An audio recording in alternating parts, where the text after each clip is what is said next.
Ça commence à devenir une tradition chez nous parce que l'année dernière, on l'avait organisé avec nos voisines, les belles dames du site de transformation des produits halieutiques de Khelcom.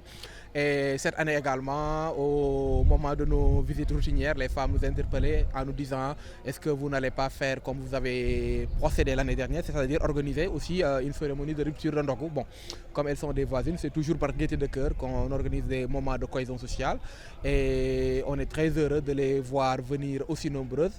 Mais la particularité de l'édition de cette année, c'est que les voisins également, à savoir le lycée de Bargny, l'école élémentaire de Minam, le comité local des pêcheurs, la mairie de Sendou, la mairie de Bargny ont été tous également représentés à cette cérémonie-là. Par rapport aux préoccupations environnementales et sociales qui étaient évoquées, je pense que maintenant, une bonne part de ces préoccupations-là qui étaient évoquées, l'opération de la centrale nous a donné raison. Quand, par exemple, au moment de faire les tests chasse-vapeur, il y a beaucoup de ces ONG-là qui disaient que la centrale va fonctionner comme ça, avec ce bruit, donc du coup, elle ne pourra pas cohabiter avec les populations riveraines. Il y a beaucoup de gens aujourd'hui, ils viennent à la centrale, ils se posent la question, est-ce que ça marche? Parce qu'ils s'attendaient à un bruit extraordinaire. Là, nous, on est sur le site de la centrale, les gens ils viennent tous les jours, là, elle est en train de marcher et on n'entend pas de bruit. Le deuxième exemple que je voudrais donner, c'est par rapport aux fumées et pollution. Donc parfois les gens viennent, la cheminée, c'est à peine si tout est normal, s'il n'y a pas d'incident, c'est à peine que tu vois la fumée.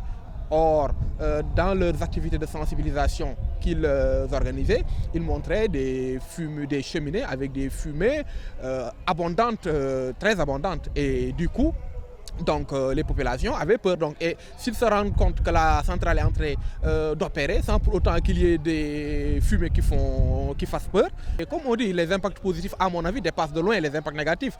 Cette centrale-là est l'une des moins coûteuses, les plus accessibles en termes de coût de tout le réseau du Sénégal. Voilà, c'est l'une des énergies les plus bon prix, si je peux le dire ainsi, par rapport à tout le réseau du Sénégal. Et donc, on fait de notre mieux pour faire de telle sorte que l'accès à l'électricité soit amélioré, tant du point de vue de la quantité, de la disponibilité, mais également du point de vue du coût. Parce qu'on est pays en développement, si l'électricité coûte cher, tous les secteurs qui dépendent vont coûter cher. Dans le cadre de la convention tripartite qui nous lie avec la Sénélec et la mairie de Bargny, il était prévu de moderniser le site de transformation de poissons de Khelcom.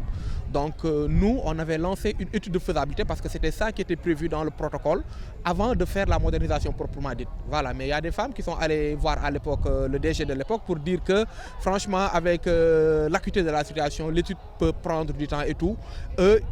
Du moins, elles connaissent quelqu'un qui peut leur faire la modernisation sans pour autant qu'on passe par l'étude. Voilà, donc le DG, comme il est très souple et ils veulent faire de telle sorte que les femmes soient dans de meilleures conditions, voilà, il a accepté cette proposition et donc du coup on a lancé les travaux. Comme vous le voyez, les travaux ont démarré, on est en train de procéder à la modernisation du site de Khelcom. Initialement, c'est nous qui devrions le porter à 100%. Mais vu le contexte de l'heure, la Sénélec a décidé dans un premier temps de se lancer et de faire. Donc nous, on reste toujours à nos dispositions, mais on suit pour voir, toujours par rapport à notre engagement social, comment on va matérialiser cet engagement-là.